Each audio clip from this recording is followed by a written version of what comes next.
waa run dooda kale waaba ku dooda hadda hargeysan kaga dooda daarood iyo isaaq waa jireen daarood isaaq awey waa jiray Soomaali oo dhan waa jirtay waa joogtay dooda de Lewis iyo dad badan iyo waxay tahay iyo mutacalimiin badan daarood iyo isaaq inuu kun iyo 200 inuu daarood Ismaaciil Jabarta u yimi Sheekh Isaaqna ka dambeeyo qarniga 13aad u yimi saasay ku bataan macquul ma wax macquul ah ma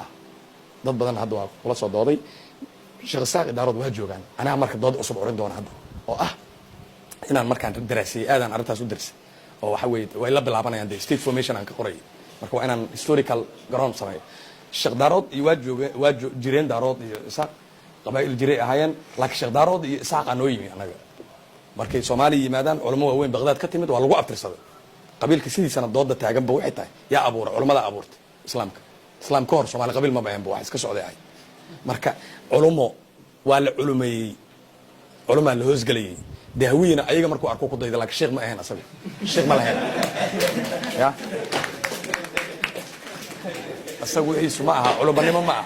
oo nin la yiraahdo sheekh hawiye ma jiro maanta laakiin Sheekh daarood waa spiritual meel lagu siyaartaa jiro Sheekh Isaaq meel lagu siyaartaa jiro hawiye marka waa isdaafacay markuu galay kuwan la fiiso daafacanay ya waa dood cusub oo PhD ka aqrisan doontaan